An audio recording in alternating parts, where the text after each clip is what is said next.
हे guys, happy independence day. आज हम एक ऐसी मूवी की कहानी एक्सप्लेन करेंगे जो अपने आप में पैट्रियाटिज़म से भरी हुई है। कोई पर्सन देश के लिए काम करता है और उसके साथ साथ वो अपनी पर्सनल लाइफ में किन किन चीज़ों को, किन किन सेक्रीफाइस को फेस करता है। इस कहानी में हम ये जानेंगे। तो आज है एक बहुत ही फेमस मूवी जिसका नाम है hero, the love story of a spy. कहानी शुरू होती है टोरंटो कनाडा से, जहाँ पर कैनेडियन सिक्योरिटी इंटेलिजेंस सर्विस की तरफ से ब्रेवरी अवार्ड्स दिए जा रहे होते हैं, जो कि इंडिया के एक स्पाई अजय शर्मा को मिलता है। ये जब अवार्ड रिसीव करने के बाद वो बाहर जाते हैं, मीडिया उनसे बहुत से सवाल पूछती है और जब उनकी पर्सनल लाइफ के बारे में सवाल पूछती है तो वो परेशान हो जाते हैं। इसके बाद नेक्स्ट टू कट सीन दिखाते हैं कि वो फ़्लाइट में होते हैं और एक मेल लिख रहे होते हैं और वो जिनके साथ ट्रैवल कर रहे होते हैं वो उनसे पूछते हैं कि इस सब चीज़ों के बारे में पूछते हैं, तो वो अपनी कहानी वहाँ से बताने लगते हैं। वो बताते हैं ये कहानी इस्लामाबाद में शुरू हुई थी, जहाँ के एक मेजर जो होते हैं वो वहाँ पर एक न्यूक्लियर बम बनाने की सोच रहे होते हैं। वहाँ वो मेजर पाकिस्तान के लिए काम कर रहे होते हैं, बट वो पाकिस्तान के और लोग जो तरह तरह के आतंकवादी संगठन और तरह तरह की पॉलिटिकल पार्टीज से जुड़े होते हैं, उनके साथ मिलकर एक न्यूक्लियर बॉम्ब बनाने की बात कर रहे होते हैं। और ये सीन जो है, जो इंडियन स्पाई के जो हेड होते हैं उनके रूम में चलाया जा रहा होता है और वो बताते हैं कि इस एक वीडियो को प्राप्त करने के लिए उनके बहुत सारे लोगों ने अपनी जान दी है। और वो ये कहते हैं वहाँ पर कि हम इस जो उनका मिशन जो वो लोग वहाँ पे बना रहे हैं, जिसका नाम रहता है ऑपरेशन निशान, वो जो बना रहे थे उसकी डिटेल्स वो कहते हैं, जो वहाँ के सीनियर रहते हैं वो कहते हैं कि उन्होंने ये सारी डिटेल्स अपने एक सिक्योरिटी हेड को भेज दी हैं, अजय चक्रवर्ती, जो न्यूयॉर्क में है, और वो इन सब मामलों से निपटारा करेंगे। तो जब ये सारी डिटेल्स अजय चक्रवर्ती के पास जाती हैं तो जो वहाँ के मेजर होते हैं इसाक खान, वो जाते हैं अजय चक्रवर्ती से मिलने और उनको बातों ही बातों में फंसाने की कोशिश करते हैं और उनके ब्राइब करने की कोशिश करते हैं। और जब वो ब्राइब नहीं लेते हैं तो वो कहते हैं कि हमने तुम्हारे घर पे पुलिस भेजी है, और ऐसा करके उनको डराने की कोशिश करते हैं। बट बाद में पता चलता है कि वो एक इंडियन स्पाई हैं और उन्हें फंसाने की जगह इसाक खान खुद ही फंस गए हैं और वो न्यूयॉर्क पुलिस से उनको अरेस्ट करवा देते हैं। इसके बाद अजय शर्मा को बहुत ज़्यादा तारीफ़ होती है और वो जब जाते हैं वापस अपने इंटेलिजेंस ऑफिस के हेड के पास तो वो उनको बहुत बधाइयाँ देते हैं और उन्हें नेक्स्ट मिशन के लिए भेजते हैं। तो जब वो उनसे नेक्स्ट मिशन की बात कर रहे होते हैं तो अजय ये कहते हैं कि सर, मैं नेक्स्ट मिशन पर तो जाऊंगा, बट सारी इन्फॉर्मेशन मैं आपको दूंगा और हमारे बीच में एक ऐसा इंसान है जो हमारी सारी इन्फॉर्मेशन दुश्मनों को देगा और वो सारी लीक करा देगा। और वो तुरंत ही उस का पर्सन का पता लगा लेते हैं जो उनके बीच में बैठा हुआ दुश्मन होता है और उसे उसी जगह गोली मार देते हैं। नेक्स्ट टू कट सीन में दिखाते हैं कि इसाक खान जेल में बंद होता है और उसके पास एक इंसान जाता है जो उन्हें इंडियन स्पाई अजय शर्मा की कुछ अलग अलग भेष की तस्वीरें देता है। यहाँ से फिल्म शुरू होती है और जो अजय शर्मा रहते हैं वो मेजर बत्रा के रूप में एक स्पाई का कैरेक्टर लेके कश्मीर पहुंच जाते हैं। वो बहुत सुंदर जगह होती है कश्मीर में, उन्हें रेशमा मिलती है। फिर वो जब आगे बढ़ते हैं, वहाँ पर काम करना शुरू करते हैं, तो उन्हें पता चलता है कि यहाँ के लोग जो हैं वो यहाँ के मेजर से बहुत डरते हैं और कोऑपरेट नहीं करते हैं, उन्हें बहुत डर लगता है। और वो ये भी वहाँ जाकर नोटिस करते हैं कि वहाँ के जो नेता टाइप के लोग होते हैं वो लोगों को भड़काते हैं और आर्मी के लिए काम करने से उनको रोकते हैं। ऐसा इसलिए होता है क्योंकि कश्मीर की ज़्यादातर जनता मुसलमान होती है और वो इंडियन आर्मी पे या इंडियन गवर्नमेंट पे भरोसा नहीं करती, क्योंकि वहाँ का संविधान अलग होता है। बट जब अजय शर्मा वहाँ पहुँचते हैं तो वो लोगों के साथ बहुत प्यार से पेश आते हैं। लोगों के लिए जो फल और मिठाइयाँ आती हैं वो उनको बंटवाते हैं, मदरसे में जाते हैं और मदरसे में ही उन्हें एक आतंकवादी मिलता है। जब मेजर बत्रा कश्मीर आ रहे होते हैं तो उनकी मुलाकात एक बकरवाल लड़की से होती है। वो उस बकरवाल लड़की और उसके पिता को बुलाकर पूछते हैं कि क्या तुम्हारी बकरियां उस पार, यानी जो एलओसी बॉर्डर होता है उसके उस पार भी जाती हैं चरने के लिए। तो उसके पिताजी बोलते हैं कि हाँ, हमारी बकरियां चली जाती हैं, क्योंकि जानवरों को तो ऐसा कुछ पता नहीं है। तो उस जगह वो कहते हैं कि तुम्हें अगर कोई भी जानकारी या कुछ भी हो कि उधर से कोई इधर आया है तो उसकी जानकारी हमें ज़रूर देनी है।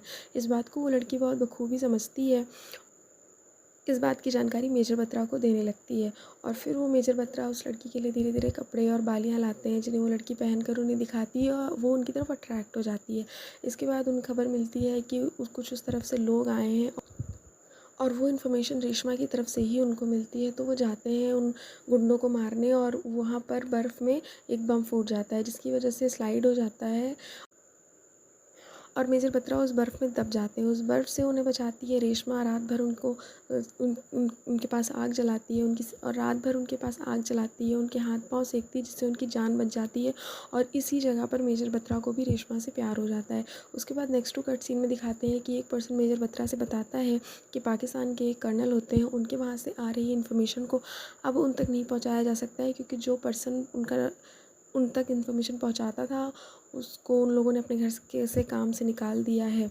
तो वो कहता है हमें एक लड़की की ज़रूरत है, अगर कोई लड़की वहाँ जाकर काम कर सके। तो इस काम के लिए मेजर बत्रा रेशमा से पूछते हैं, उसके पिता से पूछते हैं कि क्या वो ये काम करेगी। तो उसके पिता कहते हैं कि मेरी बेटी उतनी दूर जाएगी, अगर उसके साथ कोई ऊंच नीच हो गई तो मैं क्या करूँगा। मेजर बत्रा कहते हैं अगर ऐसा कुछ हुआ तो मैं उससे शादी करूँगा। इसके बाद वो लड़की कहती है कि कुछ भी हो पिताजी, मैं वहाँ जाऊँगी, क्योंकि देश के लिए मेरी भी जिम्मेदारी बनती है। और पूछती है कि मेरी ट्रेनिंग कब से शुरू हो रही है। उसके बाद उसकी ट्रेनिंग शुरू हो जाती है और उसे पाकिस्तान भेज दिया जाता है। वो पाकिस्तान मेजर के घर में काम करने जाती है। वहाँ पर जो है वो जो भी मेजर के घर आ रहा होता है, जो भी चीज़ें वहाँ पे हो रही होती हैं, जिन भी लोगों से मीटिंग हो रही होती है, जो भी इन्फॉर्मेशन उस लड़की के पास आती होती है, वो ट्रांसमीटर और एक वेबकैम के ज़रिए मेजर बत्रा तक पहुँचाती रहती है। एक दिन उनके यहाँ मीटिंग में इसाक खान भी आया होता है और वो न्यूक्लियर बम के बारे में बात कर रहे होते हैं, जिसकी जानकारी रेशमा जल्दी जल्दी जाकर अपना काम करके किसी तरह से वो फ़ोटोज़ कलेक्ट करती है और जाकर वो ट्रांसमीटर के थ्रू मेजर बत्रा को बताने लगती है। उसका ट्रांसमीटर एक पाकिस्तानी जो वहाँ पर मौजूद होता है आतंकवादी, उसके ट्रांसमीटर से मैच हो जाता है और वो वहाँ पर पकड़ी जाती है। बट किसी तरह उसको मेजर की जो पाकिस्तान के मेजर होते हैं उनकी माँ बचा लेती हैं और कहती हैं कि औरतों के साथ ऐसा सलूक नहीं करना चाहिए। उसमें वो फ़ोटोज़ का जो उसने खींची होती है वो लेकर उस पर्सन के पास जाती है जो उसे वहाँ काम पर लगवाते हैं और कहती है इन्हें मेजर बत्रा तक पहुँचा दो। यहाँ पर पाकिस्तान के लोग उसे पकड़ लेते हैं और कहते हैं हम जानते थे कि तू पाकिस्तानी आर्मी थी। रेशमा किसी तरह से अपनी जान बचाते हुए वहाँ से निकलती है और उसके बाद एक पार्टी ऑर्गेनाइज़ होती है जिसमें रेशमा की तारीफ़ करी जाती है उसकी ब्रेवरी के लिए, और वहीं पर उन दोनों की इंगेजमेंट भी हो रही होती है।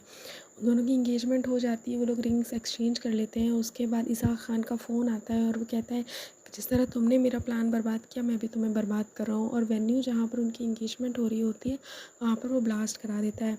इस वेन्यू में अजय शर्मा को ऐसा लगता है कि बाकी सारे लोग मारे जा चुके हैं, मतलब रेशमा भी मारी जा चुकी हैं, और वो श्रीनगर पहुंचते हैं। ये एक्चुअली में ये कहानी होती है जो वो अपने फ्रेंड को सुना रहे होते हैं।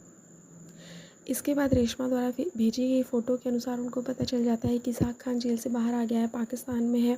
तो वो अपनी फ़ेक डेथ का नाटक करते हैं जिससे कि उनके जो दुश्मन हैं वो बिल्कुल एकदम फ्री हो जाएं और वो उसका फ़ायदा उठा सकें, और वो उसका फ़ायदा उठाते हैं और जाकर जो पाकिस्तान के मेजर होते हैं उनके घर पर हमला कर देते हैं और उनको मार डालते हैं। यहाँ पर अजय शर्मा को एक चिप मिलती है और उस चिप में एक जानकारी होती है कि अब इसाक खान कहाँ है और क्या कर रहा है। नेक्स्ट टू कट हमें एक सीन दिखाया जाता है जिसमें दिखाते हैं कि रेशमा पाकिस्तान में एक डॉक्टर के घर पर है और वो डॉक्टर उसकी ट्रीटमेंट कर रहा था। वो उनको एक बहती हुई नदी के पास मिली थी। यहाँ पर रेशमा को पता चलता है कि उसकी शादी में उसके फियांसे की डेथ हो गई है, जो कि नहीं हुई रहती है, बट खबर में ऐसा छपा रहता है। और जो वो अपनी डेथ का फेक नाटक करते हैं उसकी वजह से भी उसे लगता है कि वो उनकी डेथ हो गई है। इसकी वजह से वो बहुत होपलेस हो जाती है। बट जिनके घर में होती है वो लोग बहुत अच्छे होते हैं और उसे फर्दर इलाज के लिए कनाडा ले जाते हैं। इधर अजय शर्मा को भी पता चलता है कि इसाक खान कनाडा में है और वो भी कनाडा जाते हैं।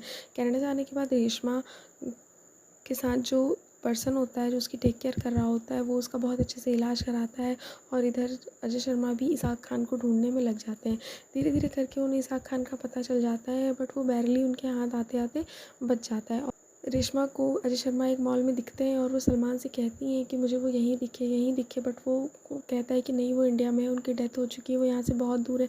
इसके बाद प्रियंका चोपड़ा इंट्रोड्यूस होती हैं जिनके कैरेक्टर का नाम होता है शाहीन, और वो उनकी डॉक्टर और फिजियोथेरेपिस्ट का जॉब करती हैं। और वो जब रेशमा से बातें करती हैं तो उन्हें रियलाइज़ होता है कि रेशमा कितना ज़्यादा प्यार करती है अजय शर्मा से। उसके बाद अजय शर्मा शाहीन को अपने प्यार में फंसाते हैं, और जो कि उनके एक प्लान का हिस्सा होता है, और धीरे धीरे वो उस ग्रुप को ज्वाइन करते हैं जिस ग्रुप में इसाक खान और बाकी सारे लोग होते हैं जो कि न्यूक्लियर बॉम्ब बनाना चाहते हैं। इसाक खान के पास वो एक साइंटिस्ट का बेस रख कर जाते हैं और वो मतलब प्रियंका चोपड़ा अपने बॉयफ्रेंड के रूप में उनको अपनी फैमिली से इंट्रोड्यूस कराती हैं, और वहाँ वो प्रिटेंड करते हैं कि वो एक साइंटिस्ट है जो कि उनको न्यूक्लियर बॉम्ब बनाने में हेल्प करेगा, और वो जो है वो खुद भी पाकिस्तान की आज़ादी चाहते हैं और वो अपना नाम वाहिद ख़ान वहाँ पे बताते हैं। उसके बाद उनकी और प्रियंका चोपड़ा की शादी होती है, जिसमें जिसमें प्रीति जिंटा को पता चल जाता है कि ये वही हैं और वो बहुत ही सैड हो जाती है। इसके बाद सलमान जो होता है वो रेशमा से कहता है शादी करने के लिए, बट वो उसको मना कर देती है और यहीं पर अजय शर्मा आकर उससे सारी असलियत बता देते हैं। इसके बाद यही सब चीज़ें शाहीन को पता चल जाती हैं और वो उन पर गुस्सा होती है कि मेरे फादर ऐसा नहीं कर सकते, कि वो किसी इंसानियत के दुश्मन नहीं हो सकते, वो किसी भी तरह की न्यूक्लियर बॉम्ब को बनाने में शामिल नहीं हो सकते। बट अजय उससे कहता है कि तुम कुछ वक्त रुको, अभी तुम्हें पता चल जाएगा 24 घंटे के भीतर। उसके बाद अजय उन लोगों से इस तरह की बातें करता है कि वो उन्हें अपना सामान दिखाने ले जाए जो उन्होंने कहाँ पर सिक्योर कर रखा है। अजय को लेकर वो लोग जाते हैं एक ऐसी सिक्योर जगह पर जहाँ पर उन्होंने न्यूक्लियर बॉम्ब के कुछ पार्ट्स रख रखे होते हैं। यहीं पर कुछ कोऑर्डिनेशन करते वक्त इसाक खान को पता चलता है कि उनके साथ जो पर्सन है वो वाहिद खान नहीं, बल्कि वो एक आईएसआई एजेंट है अजय शर्मा, जिसकी उन्हें पहले से ही तलाश थी और वो अभी तक मरा नहीं है। इसके बाद वो लोग जाते हैं, ट्रेन को हाईजैक कर लेते हैं और शाहीन उस ट्रेन में ही होती है। वो होती है अपने फादर से मना करती है कि आप ऐसा ना करिए। इस पर शाहीन की जान पर बन पड़ती है और सारे लोग परेशान हो जाते हैं क्योंकि वो लोग ट्रेन को हाईजैक कर लेते हैं और कहते हैं कि अगर आप यहाँ से नहीं है तो इसके सारे पैसेंजर्स को हम मार डालेंगे। इसके बाद सारे लोग चले जाते हैं और अजय शर्मा आते हैं अजय शर्मा आते हैं और उसमें ट्रेन में एंट्री करते हैं और फिर सारे पैसेंजर्स को अच्छे से वो बाहर निकालते हैं। यहाँ पर शाहीन की डेथ हो जाती है लड़ाई झगड़े में और वो इसाक खान के मुंह में केमिकल भर के उसको मार देते हैं। इसके बाद कुछ केमिकल का असर उनके ऊपर भी रह जाता है, जिसका वो एंटीडोट लेते हैं और इससे रिकवर होने में उन्हें 2 साल लग जाते हैं। 2 साल बाद वो वापस कश्मीर जाते हैं, जहाँ पर उन्हें पता चलता है कि रेशमा वहीं पर अभी भी उनका इंतज़ार कर रही है। वो दोनों मिल जाते हैं और कहानी ख़त्म हो जाती है। सो ये थी एक कहानी, बहुत ही प्यारी कहानी, जिसमें एक पर्सन जो देश के लिए काम कर रहा है उसकी पर्सनल लाइफ किस तरह होती है, कितना वो सेक्रीफाइस करते हैं, ये भी बहुत ज़्यादा डिपेंड करता है। सनी देओल ने बहुत अच्छा रोल किया है। वो इस तरह के रोल्स में बहुत अच्छे लगते हैं। प्रीति जिंटा बहुत मासूम है। प्रियंका चोपड़ा का रोल बहुत ही छोटा बट बहुत यूनिक था and it's a very good movie. अगर आप इंडिपेंडेंस डे के दिन ये मूवी देखते हैं तो ये आपको एक अलग ही फील देती है। एंड आप बताइए आपको मेरा ये एक्सप्लेनेशन कैसा लगा। And if you like my video please do like share and subscribe to my channel. Thank you very much.